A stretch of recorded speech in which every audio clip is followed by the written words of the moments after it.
Continuando a nossa sessão 7, sistematizando a criação de valor, agora a gente vai falar sobre a questão de criar valor através de projetos, que tem início, meio e fim, o entregável final. E aqui eu vou dar uma visão geral da metodologia que eu mesmo desenvolvi há alguns anos, que eu denominei MPS, Multi-Project Scrum, que é a minha recomendação de como criar valor através de projetos no ambiente empresarial. Bom, primeiro, vejamos aqui a relevância da questão de projetos, de melhorar o desempenho no gerenciamento de projetos. Esse aqui é talvez o maior estudo... Esse aqui é talvez o maior estudo realizado sobre o desempenho das empresas com relação a projetos. Um estudo da PricewaterhouseCoopers. Mais de 10 mil projetos de 200 empresas em 30 países, em vários setores, revelou essa estatística aqui impressionante de mau desempenho, que apenas 2,5% das empresas concluem com sucesso o seu portfólio de projetos. E as outras estatísticas aqui nesse slide também não são melhores, né? Então, o que está por trás disso aí? Tá certo? É necessário entender e melhorar radicalmente o desempenho no gerenciamento de projetos. Essa é a minha proposta aqui nessa sessão. Bom, antes de mais nada, vamos definir como o ambiente de multiprojetos com recursos compartilhados, aquela situação que é típica nas empresas, onde você tem vários projetos em andamento simultaneamente e as pessoas, a equipe, o corpo técnico da empresa, tem tarefas nesses vários projetos. São pouquíssimas empresas, talvez, que podem dar-se ao luxo de ter uma equipe dedicada a um projeto, fazer um projeto por vez e não faz outra coisa na vida. Essa não é a realidade típica que eu tenho encontrado já de décadas de experiência nas empresas. Então, o que você vê? Esse ambiente, múltiplos projetos com recursos compartilhados entre eles, ok? E nesse ambiente típico das empresas, eu vou fazer aqui, vou mostrar aqui uma lista de 10 problemas, são os top 10 do gerenciamento de projetos. Aqui está a lista dos top 10. Eu já validei essa lista com vários colegas meus que trabalham com projetos em diferentes empresas e eles concordam que isso reflete com bastante precisão a realidade típica que eles vivem, ok? Primeira coisa, por que vale a pena fazer isso aí? Porque isso aqui não é uma coisa que acontece e que dependa da particular natureza do negócio onde isso aí está acontecendo. Esses sintomas ocorrem em praticamente qualquer tipo de empresa que lide com projetos, com um certo portfólio de projetos. Então vamos entender um pouquinho mais o que está por trás disso aí, ok? Eu aqui usei uma técnica da teoria das restrições, mais particularmente do Thinking Process, o processo de pensamento sistêmico da teoria das restrições, para explorar as relações de causa e efeito entre esses top 10, entre esses 10 problemas típicos no cenário de projetos, ok? Então já começa a aparecer aqui alguns fatores que estão determinando os outros, né? Já temos aqui 5. Mas aprofundando um pouco mais o pensamento, a gente vai chegar aqui a 2 práticas que acabam determinando toda essa sequência negativa de causa e efeito, que culmina com os top 10. Que é essa aqui, a prática de empurrar projetos à operação sem uma definição clara de prioridade e dedicação de tempo. Com a mensagem que tudo é urgente. Toma mais e também é urgente. E vem outro aí e também é urgente. E do outro lado aqui, a gente tem essa outra prática, ou crença, melhor dizendo, né? Que a gente acredita que o processamento de trabalho em grandes quantidades, em grandes lotes, com controle centralizado, essa é uma forma mais eficiente de assegurar o fluxo dos projetos. Okay? É a mesma mentalidade que a gente encontra na manufatura, mentalidade de produzir grandes lotes, de produção em massa. Tá? Ok. Então, eu não vou ler aqui todo esse desdobramento, né, mas você pode pausar o vídeo, dar uma olhada, dar uma boa meditada nisso aqui, né? Se isso aqui acontece, então isso, e vai subindo aqui, e você vai ver que realmente tem uma lógica aí, né? Esses 2 fatores estão no fundo, né, por trás dessa realidade típica aí que resulta nos top 10. Ok. Agora, por que isso aí acontece? Vamos aprofundar ainda mais o pensamento e ver por que gente competente, inteligente, capacitada, bem intencionada, deixa que isso aí aconteça, tá? É porque por trás dessas práticas estão dois paradigmas que estão buscando eficiência no trabalho, no ambiente de projetos, mas que estão mais do que obsoletos, tá? E esses dois paradigmas são o paradigma da absorção de custos, que vem da contabilidade tradicional. É isso que faz com que a gente vai jogando, vai empurrando projetos para assegurar que o pessoal possa diluir, né, o gasto fixo operacional, possa ser diluído em mais horas produtivas, tá certo? Manter o pessoal ocupado, tá? E desse outro lado aqui, o paradigma do controle top-down, de cima para baixo, onde você faz um plano inicial detalhado dos projetos e depois centraliza, para assegurar que esse plano detalhado se cumpra, você centraliza, tipicamente numa PMO, você centraliza o andamento dos projetos, das tarefas que as equipes estão fazendo, com auxílio de software para ver tarefas críticas, uma porção de coisa assim, mas é tudo tipicamente centralizado numa PMO que vai coordenando globalmente o avanço dos projetos. Ok, por que isso aí é obsoleto? É o que a gente vai discutir agora, né? Esses dois paradigmas. Primeiro vamos falar do paradigma da absorção de custos, tá? Também aqui não vou ficar lendo, né, o slide, se você quiser pausa o vídeo e dá uma olhadinha aí, mas a partir desse paradigma da absorção de custos, se desdobram algumas práticas que acabam explicando uma boa parte daqueles top 10 que a gente ilustrou no começo, tá certo?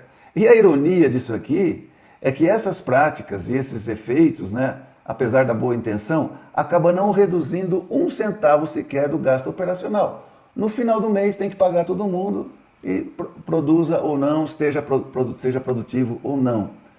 Ok, agora vamos entender um pouquinho, né, o que está por trás, qual é a premissa, né, a suposição básica, tá certo, que está por trás desse paradigma. É isso que a gente tem que questionar, ok? E essa premissa, que é uma premissa falsa, tacitamente aceita, sem maior questionamento, é o seguinte, que é o que vem lá da contabilidade de custos. A crença de que o cálculo e o controle do custo unitário permite melhor gestão e melhores resultados financeiros, tá? Isso aí, aqui a gente não vai ter tempo, né, de falar agora, tá certo? Isso é um assunto que eu desenvolvo melhor na minha plataforma de cursos, né, resolve.guru. Mas o antídoto contra isso aí é abandonar apagadamente esse paradigma e as práticas que derivam dele e adotar um novo paradigma, um paradigma antídoto, que é a contabilidade de throughput, que é um método muito poderoso, simples, rápido, preciso, para ajudar a tomar melhores decisões e o impacto financeiro que elas provocam.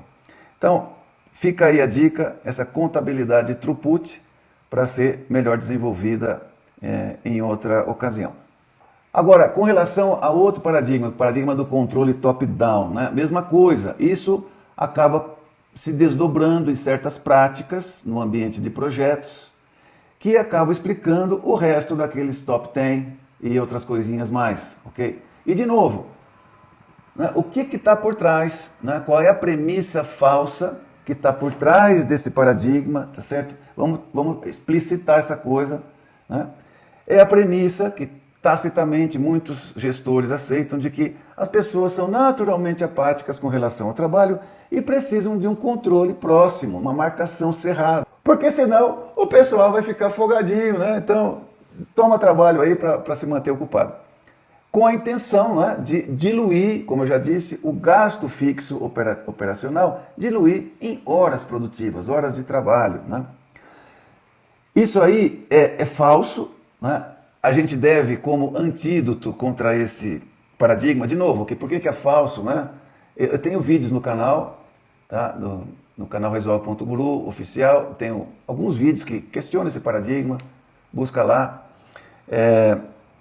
Então, para desenvolver uma discussão mais profunda de por que isso aí é falso. Mas a minha recomendação é o seguinte, tira da cabeça esse paradigma, tá? E adota o paradigma da bondade inerente, o paradigma da motivação intrínseca, que diz que as pessoas são boas e além do mais, não são estúpidas. Ok, isso aqui eu desenvolvo um pouquinho mais adiante, quando eu falar de um dos pilares da metodologia MPS, que são as equipes empoderadas. Ok, então, conclusão até aqui.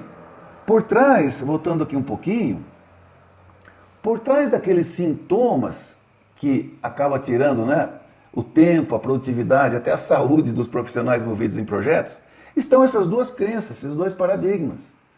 E o que a gente pode concluir daí, já de cara?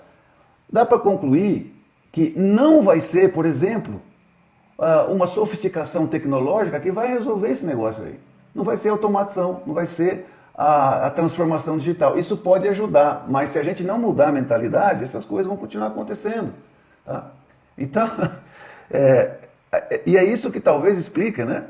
Por que décadas já se passaram e esses sintomas não desapareceram? Porque software você encontra o que quiser de sofisticação, softwares caríssimos para gerenciar projetos, mas isso já vem sendo tentado. Né?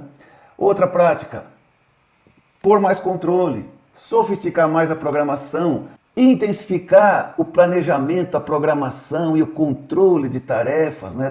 Trabalhando com uma maior granularidade das tarefas, essas coisas. Não é por aí que a gente vai resolver essa coisa. Então, isso aqui que a gente vai tratar. Ok. Bom, eu não sou o primeiro a ver que alguma coisa está errada, né, com relação a esses problemas crônicos do ambiente de projetos. E ao longo do tempo foram aparecendo algumas alternativas boas, como por exemplo, né, o CCPM, Critical Chain Project Management, a corrente crítica, o método da teoria das restrições para melhorar a eficiência de projetos. Tem vários pontos, né, ataca vários pontos, tá certo? É uma boa metodologia, mas não resolve totalmente, né, os critérios que a gente poderia colocar aqui, que são essas linhas, para uma metodologia realmente efetiva para o gerenciamento de projetos. Eu preparei quando eu comecei a desenvolver o MPS, eu preparei essa análise aqui, pensando, poxa, já que eu vou pensar num novo método, o que esse método tem que satisfazer? Quais são os requisitos que um método ideal de gerenciamento de projetos deveria cumprir? E aí eu tenho essa tabela aqui com esses critérios. Aí fui comparando, também dei um peso de importância relativa para esses critérios e fui comparando as alternativas que existem. Então tem, como já falei, a corrente crítica da teoria das restrições, que atende medianamente vários desses requisitos, tá certo? Tem também a contribuição do sistema Lean de desenvolvimento, Lean Development, pensado para melhorar o ambiente do desenvolvimento de produtos. É uma parte menos conhecida do Lean, né? Mais conhecido Lean Production, Lean Manufacturing, mas o Lean Development também tem muitas coisas boas, tá? Mas também tem deficiências, tá certo? Tem coisas que ele não se propõe a resolver, tá? E tem, dentro das metodologias ágeis, aquela que é de longe a mais praticada, que é o Scrum. Também tem vários pontos positivos, mas não atende totalmente todos esses critérios, ok? Então, conclusão, é preciso integrar as boas contribuições desses métodos, né? E procurar fechar esses gaps aqui, né, numa abordagem metodológica mais ampla. Ok, e daí que sai o MPS, tá? Eu fui estudar várias fontes, recebi treinamento, fui nos Estados Unidos, obtive a certificação de Professional Scrum Master, todas essas coisas, li bastante, né? Li vários livros. Okay? Esses dois são os principais, né, contribuições nesse trabalho que eu fiz, okay? Além de várias outras referências. Tá? Ok, então o resultado, depois de uns 2 anos de desenvolvimento dessa metodologia, isso já faz uns 4, 5 anos, eu cheguei então na formatação do MPS, Multi-Project Scrum, que integra as contribuições do Scrum, da teoria das restrições, tanto da contabilidade de Throughput Accounting, quanto a corrente crítica. Não a parte algorítmica, mas a parte conceitual, né? Certos princípios, certas dicas práticas estão consideradas. E a contribuição do Lean, né? O sistema Lean de produção, o desenvolvimento Lean e também certos princípios clássicos aí do sistema Lean de produção, como por exemplo controle visual, essas coisas. Bom, então eu estou falando de abandonar paradigmas obsoletos e o que a gente põe no lugar, né? O que a gente adota, tá? E aqui essa minha proposta é adotar esses 3 novos paradigmas e seu desdobramento, né? Que são também os 3 pilares do NPS, que é criação de valor, equipes empoderadas e fluxo ágil, né? Formando então essas práticas coerentes, né? Que estão dentro do NPS. Ok. Bom, isso aí se desdobra em vários aspectos. Aqui eu não vou comentar, não tem tempo para comentar de tudo. Isso eu faço num treinamento completo sobre o NPS, ok? Mas vamos ver então uma introdução nessa metodologia. Bom, estamos falando de criar valor através de projetos, né? E o que é criar valor, tá? O que é valor? Aqui tem uma proposta de definição. Valor é todo atributo dos produtos ou da operação que impacta a satisfação do cliente e sua decisão de estabelecer uma relação rentável com a empresa. Então, essa percepção de valor, né, é algo que vem dos atributos que a gente coloca no produto, seja produto ou serviço, né, nos processos de prestação, tá, de realização do produto ou de prestação do serviço, e tudo isso vai impactar, então, a percepção de valor que vai ter o cliente, a sua decisão de comprar, etc. Agora, como é que a gente mede isso aí?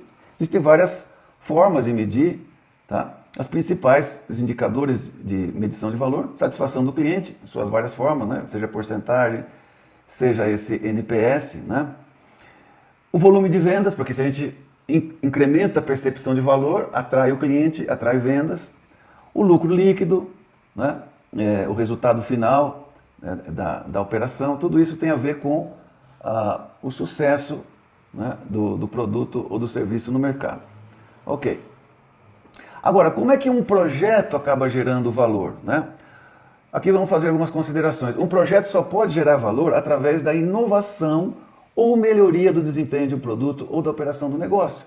Essas são as formas da gente fazer projetos que geram valor, tá?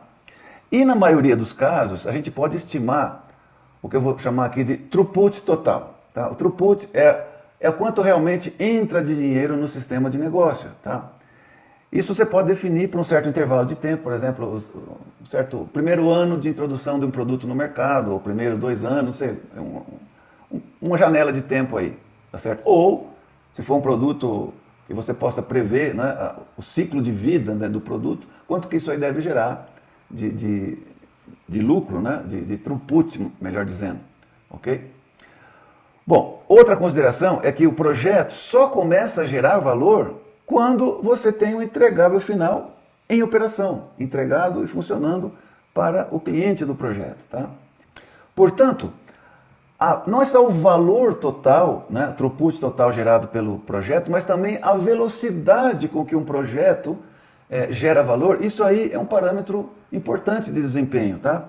Então a gente pode estimar, né, de forma, ainda que não seja ciência exata, mas a gente pode usar como comparação entre projetos para, por exemplo, priorizar projetos, essa relação do throughput total para o tempo de execução do projeto, o PLT, Project Lead Time, ok? Isso aqui é um indicador interessante para usar, e de fato na metodologia do MPS, a gente, vários critérios de priorização estão baseados nesse indicador mais geral, ok? Que é com que velocidade um projeto gera valor, né, e dispara, portanto, o início da operação do entregável final. Para ilustrar isso aqui, tá, existe uma comparação que eu faço mais detalhada, aqui eu faço apenas o resumo, de 3 modos de operação. Um modo de operação, suponha que você tem aí um portfólio de projetos, ok? Cada qual com uma capacidade, um potencial de geração de throughput, de benefício econômico, tá, ao longo do tempo. Essa curva vermelha aqui é o atacar esse portfólio de projetos sem prioridade, fazendo o multiprocessamento, fazendo avançar um pouquinho de cada projeto sem um critério de priorização, tá?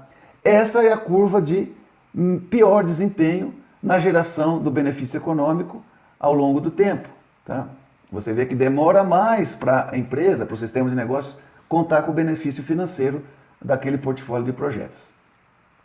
Um segundo modo, já usando um critério de priorização, é dar prioridade para os projetos segundo o throughput total estimado por um certo período de tempo ou para o período ou para o ciclo de vida do produto final do projeto. Essa aqui é a curvinha cinza aqui, tá? Que já melhora bastante em relação a não trabalhar com prioridade, ok? Mas a que tem melhor desempenho é essa que usa esse indicador que eu estou comentando aí, que é a velocidade de criação de valor, a relação entre o throughput total para o lead time do projeto. Então, priorizando esse portfólio de projetos com base nesse indicador, você maximiza a geração do benefício econômico para o sistema de negócios, né, de uma forma muito mais efetiva, trabalhando com esse indicador de prioridade. Moral da história: a priorização de projetos é fundamental para agilizar a criação de valor para os clientes e para a empresa como um todo. Outro conceito importante também é a chamada lei de Little, que tem uma forte fundamentação, vem lá da estatística, vem da teoria das filas, ok? Então, suponha o seguinte: você tem aqui uma certa quantidade de trabalho, tá? Um certo trabalho para ser realizado, que poderia ser, por exemplo, várias tarefas, vários marcos ou milestones de um projeto, ou seja, a quantidade total de trabalho que o projeto requer.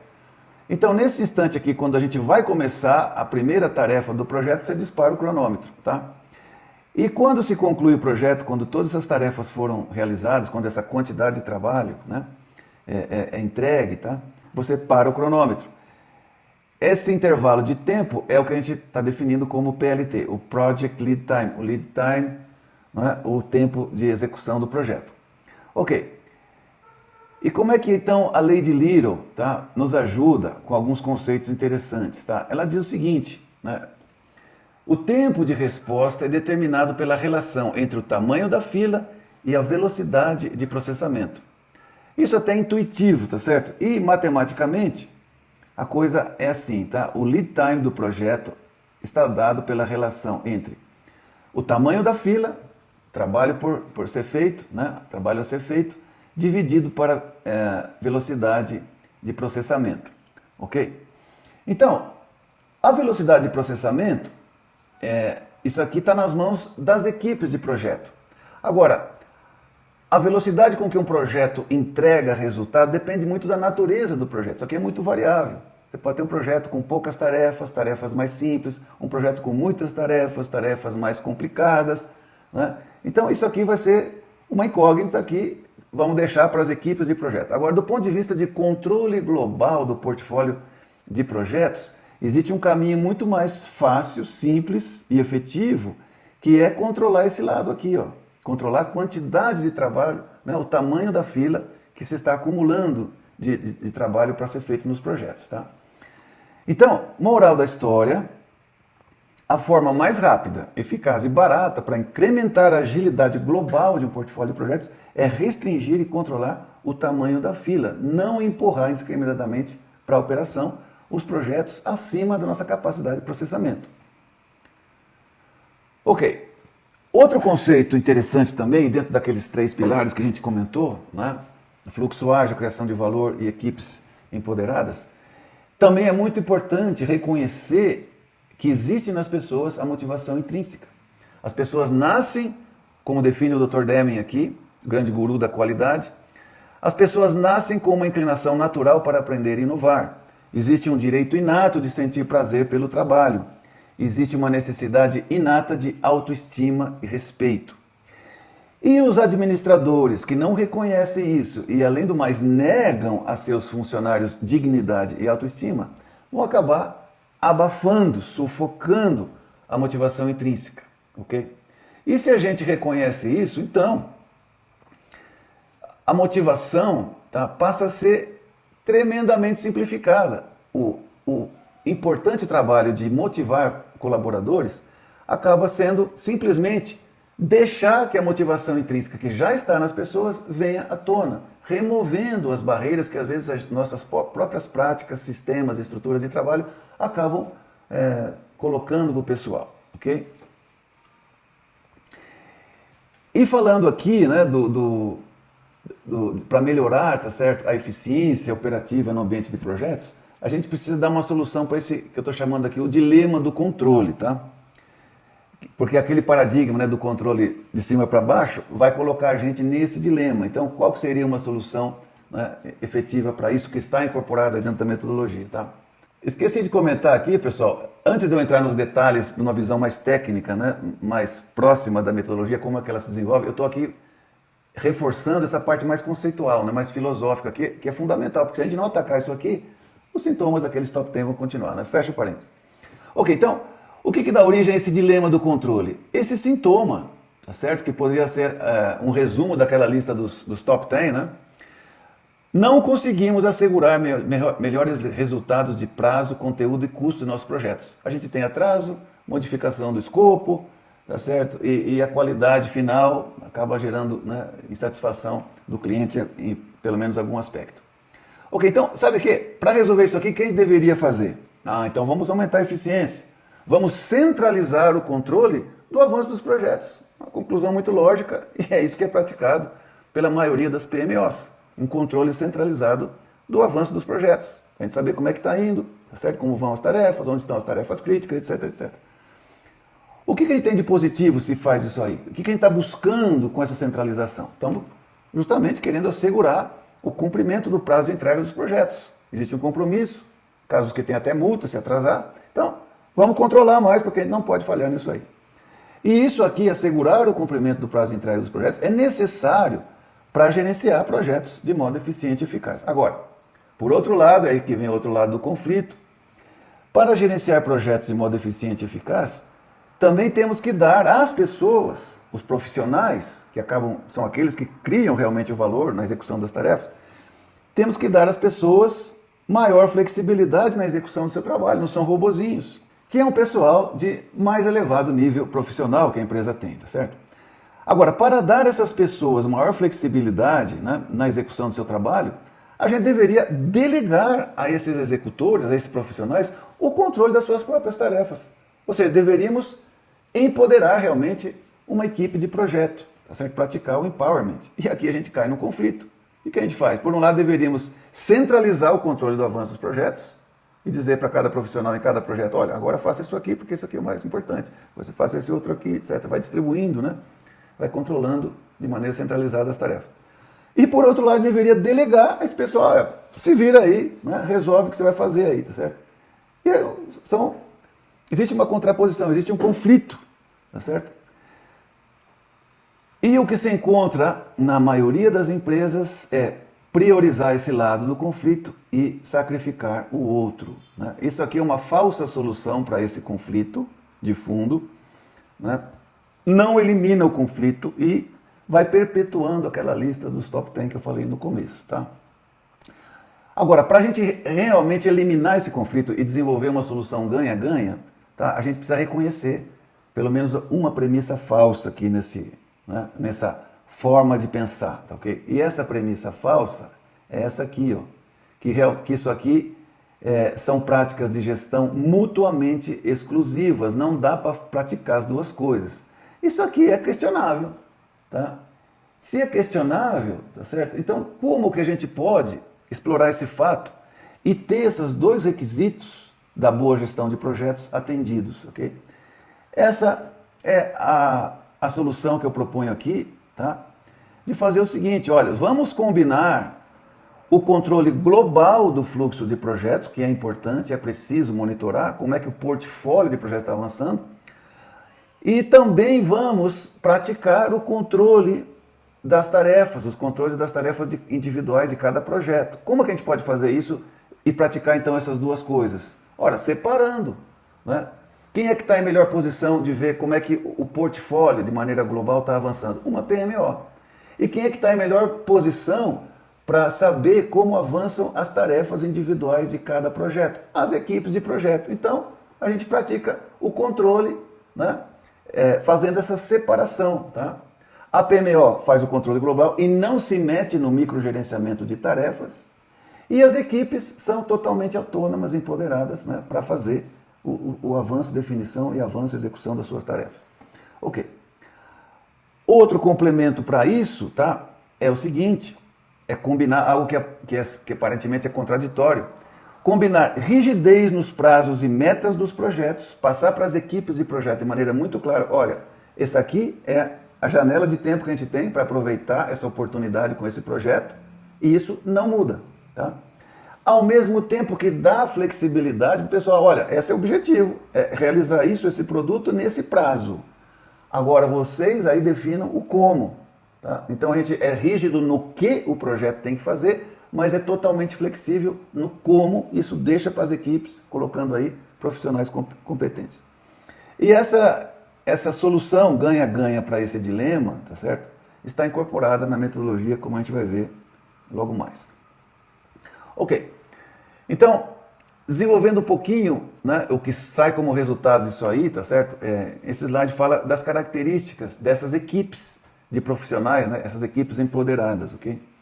Primeiro, tem que ser como pré-requisito pessoal com alto nível de competência técnica, tanto em termos de experiência, como em conhecimento especializado, como em configuração da equipe, né, com a multifuncionalidade que o projeto requeira. Tá? Então, isso é um pré-requisito. Se a gente já tem uma deficiência nisso aí, esse é o problema que tem que ser atacado, tem que elevar o nível, né, de conhecimento desse pessoal.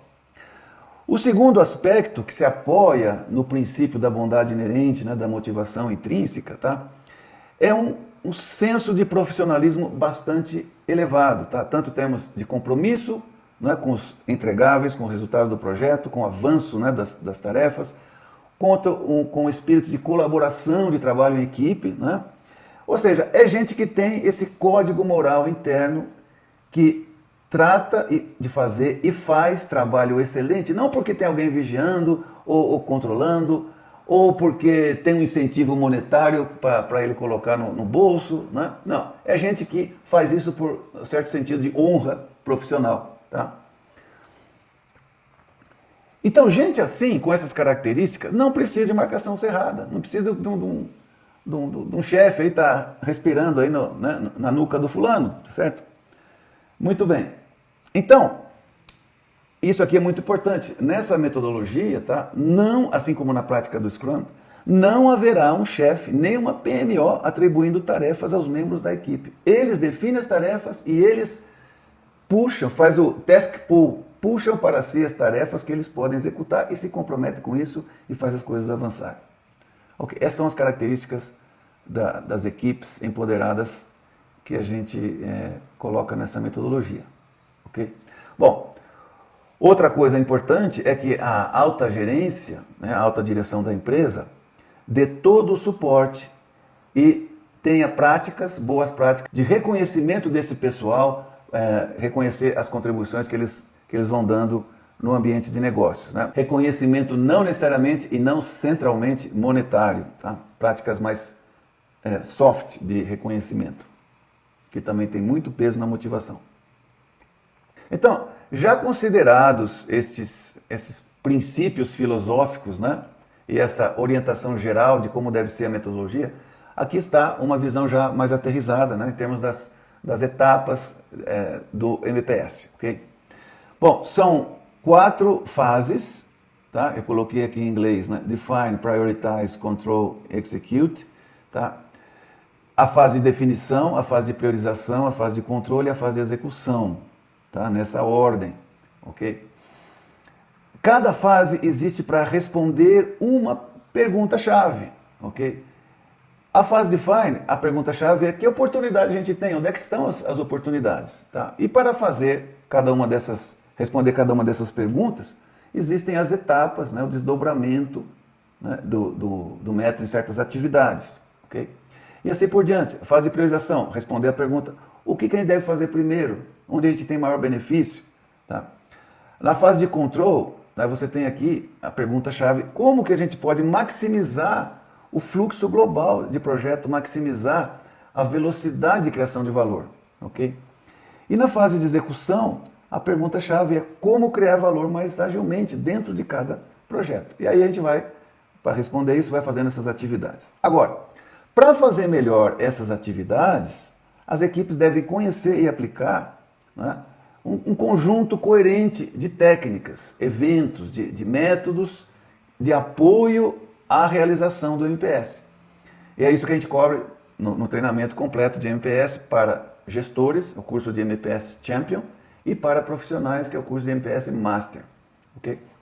Então, existe aí todo um conjunto de técnicas, tá, que você deve transmitir, que as equipes devem conhecer, tá, para poder realizar melhor essas etapas. Aqui, quando tem essa bolinha negra, significa que essa técnica, essa ferramenta ajuda bastante, né, a fazer certa atividade nas várias fases do MPS. Okay? Quando está a bolinha branca, significa que pode ajudar, pense nisso, né? Pode ser interessante de acordo com a necessidade.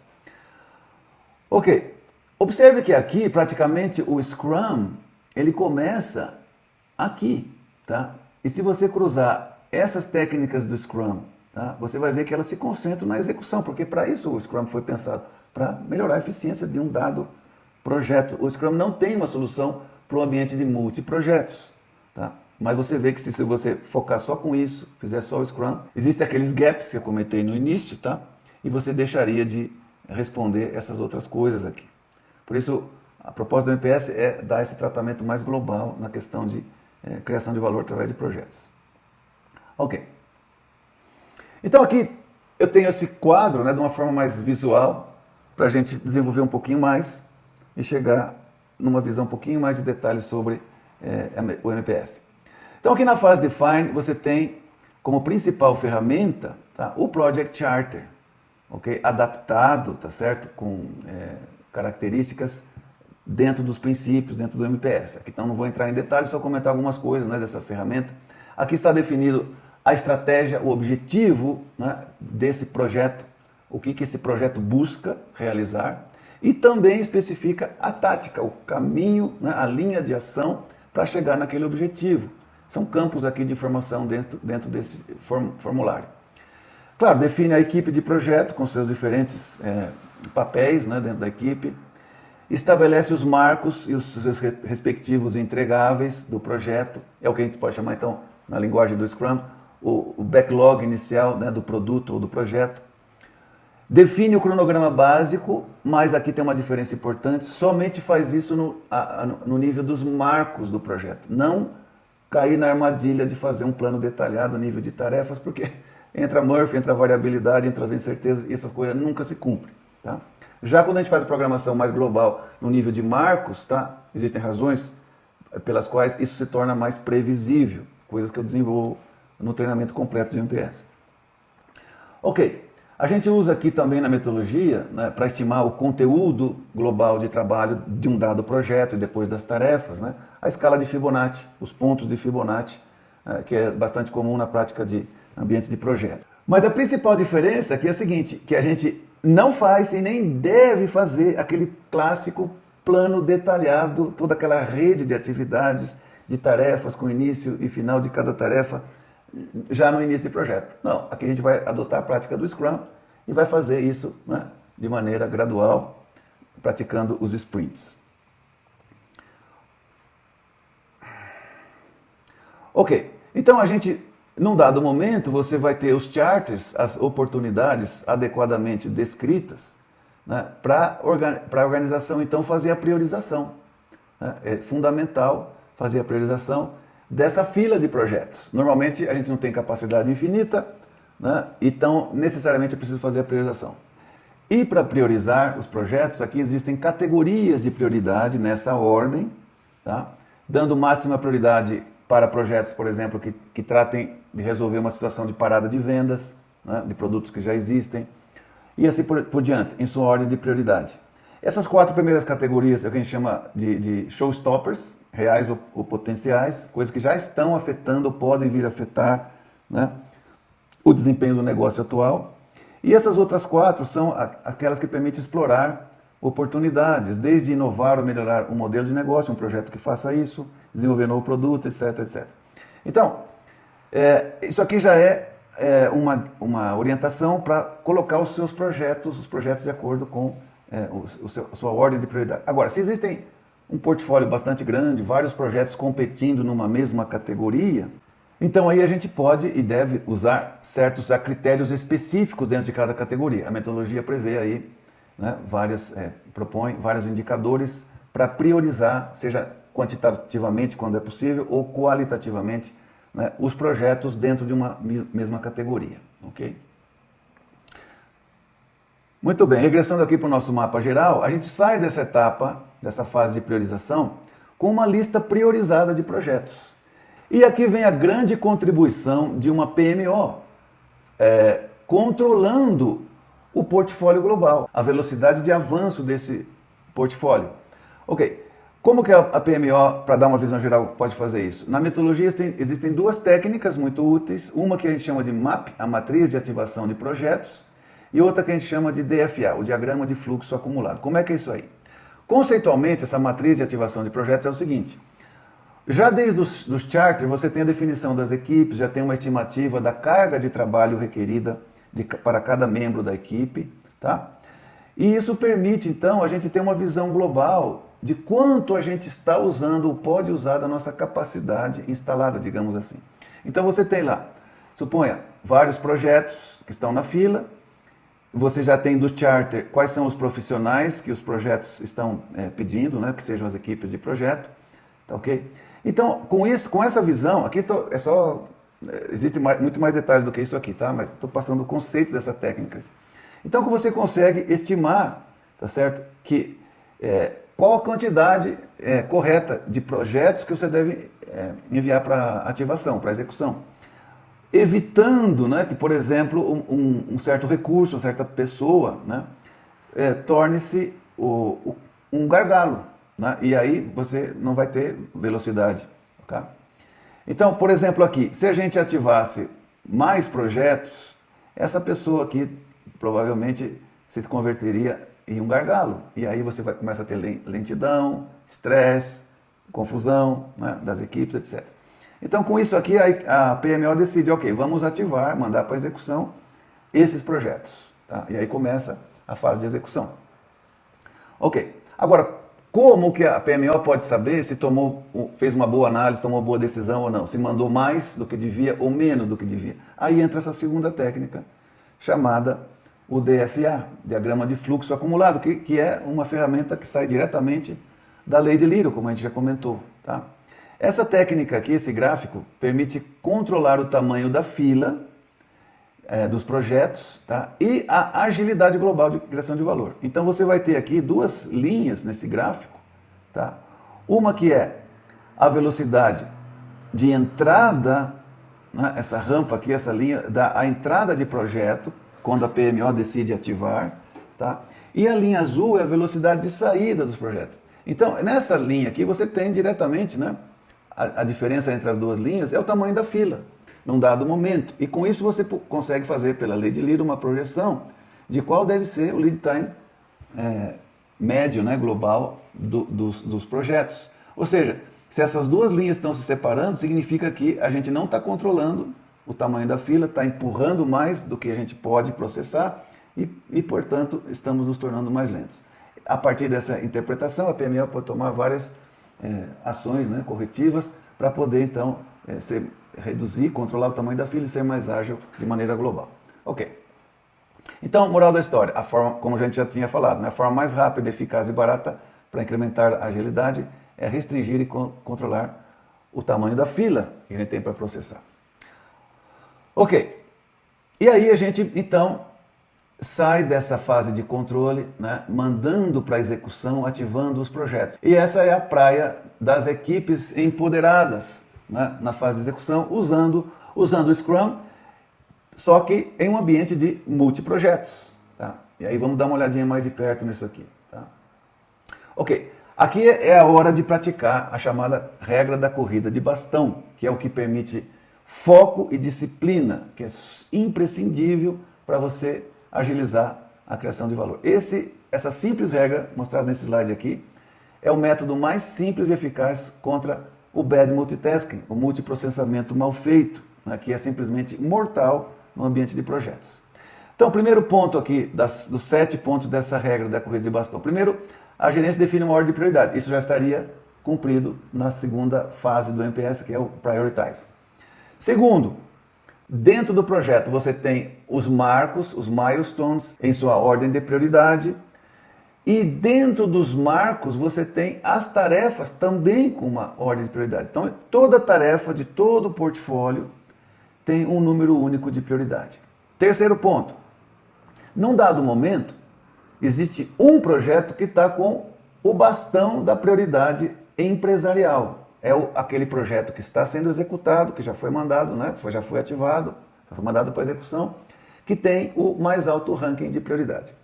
Esse projeto, que tem o bastão de prioridade da empresa, do sistema de negócio, as tarefas desse projeto têm que fluir sem interrupção, tem que fluir, não pode parar. Porque é esse projeto que vai trazer maior benefício para a organização.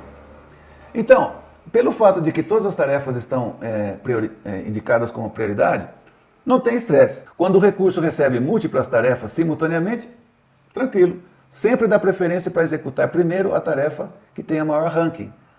Toma esse bastão, se dedica a isso, como fazem os atletas numa corrida, por exemplo, 4%. Toma essa responsabilidade, se concentra nisso e faz avançar, né, com máxima agilidade e qualidade. Quinto ponto, é isso, né? Acabo de dizer. Toda tarefa iniciada deve ser executada com máxima velocidade e qualidade e imediatamente, sem perda de tempo, como ocorre aqui no atletismo, deve ser passada adiante. Sexto ponto, tá? Muito interessante, é que não existe pressão de prazo da gerência nem de uma PMO para que as pessoas concluam uma tarefa iniciada. Agora, se são equipes, né? Se são equipes empoderadas, existe aquele sentido, né, de compromisso, tá certo? De dedicação, e elas vão se dedicar para fazer a coisa com maior agilidade. E finalmente o ponto 7, quando uma pessoa conclui uma tarefa, deve buscar adiantar a próxima tarefa prioritária que ela possa executar. Claro, se existe uma antecessora da tarefa e ela não pode avançar, então ela vai buscar a próxima em prioridade, buscando na lista dos vários projetos, buscando nesse painel que eu vou explicar em seguida, buscando a próxima tarefa que ela consegue adiantar. Então você, com isso, todos fazendo isso, né? Esses 7 pontos da regra da corrida de bastão, vai melhorar drasticamente o ambiente de projetos e a velocidade de execução. Ok, como é que funciona esse painel? É simplesmente um clássico painel de Scrum, só que no ambiente de múltiplos projetos, concentrado, seja em forma física, seja em forma online, tá? Você tem esse painel que permite, praticando aí o controle visual, numa só olhada você consegue saber o que falta realizar, qual que é o backlog dos projetos ativos, o que falta realizar, né? Quais são os marcos, quais são os sprints que estão em andamento, o que a gente ainda tem de backlog de sprint, tarefas a serem realizadas, né? O que é que está em execução, o que é que está eventualmente em avaliação, tá? Em mãos de terceiros, etc. E o que já foi sendo feito, né? Executado, cumprido. Tá. E você tem também uma visão se a velocidade de avanço dos sprints e do projeto como um todo se está de acordo com o prazo definido para execução do sprint e dos projetos. Esses são os gráficos que a gente chama de burn down de sprint, trabalhando aí com os pontos de Fibonacci. Existe uma certa... Então, quando a equipe faz um planejamento do sprint, define as tarefas e define quantos pontos, né, de Fibonacci isso implica. Tá? Isso tem a ver com a duração e com a complexidade das tarefas. Tá? Então, você inicia um sprint com a responsabilidade de fazer executar, né, de executar certos Fibonaccis, unidades de trabalho, em um certo tempo. Por exemplo, aqui, um sprint de 220 Fibonaccis que deve ser executado em 2 semanas. Então, isso define uma curva de entrega do trabalho, de realização do trabalho, tá? Uma linha de velocidade aqui, de entrega, né? Trabalho que já foi entregado e o trabalho que ainda falta fazer. Ok. Então, a equipe, à medida que vai fazendo os seus scrums, né, periódicos, vai vendo com que velocidade estamos executando, se estamos lentos, se tem algum problema, e vai tomando as ações para poder entregar, esse compromisso é firme, né, o resultado parcial no final do sprint. De maneira similar, você também tem o gráfico de burn-up de projeto, aqui tomando em conta no eixo horizontal os sprints que vão sendo realizados e concluídos, e os Fibonacci totais, né, estimados para o projeto. Então você tem a curva de de execução, tá? E essa inclinação aqui permite você saber se vai poder cumprir, né, no final do projeto tudo o que deve ser feito. Ok. Então está aí uma visão global, panorâmica do MPS. Existem muito mais detalhes que obviamente é possível cobrir aqui, tá? E tudo isso eu já tenho, né, no treinamento completo, padronizado. Existem o fluxo de processo com os vários papéis, os vários cargos, os procedimentos instrutivos de trabalho, critérios, né, de execução, tudo isso eu já tenho uma documentação de referência para aqueles que querem adotar e implementar essa metodologia. Agora, falando de implementação, como fazer isso, né? Eu recomendo, antes de se lançar, né, globalmente, numa empresa grande, fazer uma aplicação piloto, tá, da metodologia. Provar no seu ambiente que a coisa funciona. Então, minha recomendação aí, defina um mix típico de projetos, tá? Tipicamente aí, uma quantidade de projetos não muito pequena, né? 5, 10 projetos na aplicação piloto. Defina as equipes com a característica que não sejam equipes independentes, né, que tenham atividades em vários projetos, simulando o ambiente de múltiplos projetos com recursos compartilhados. Capacita esse pessoal, e aí você tem os cursos, né, para a formação de Champion, o enfoque gerencial, o curso para os membros das equipes MPS Teams, tá? E o curso mais detalhado, né, que é dos MPS Masters, aqueles que vão apoiar as equipes de projeto. Fazemos uma análise crítica dos resultados e decidimos pela expansão, continuidade, né, da implementação. Ok, e aí então é o momento de padronizar essas práticas, padronizar a metodologia, incorporando, né, essas metodologias no processo de gerenciamento de projetos empresariais. E aí que entra, eu recomendo essa documentação que eu já tenho, de referência com eventuais adaptações. Então, aqui uma visão geral da segunda forma de criação de valor através de projetos, usando a metodologia MPS Multi-Project Scrum.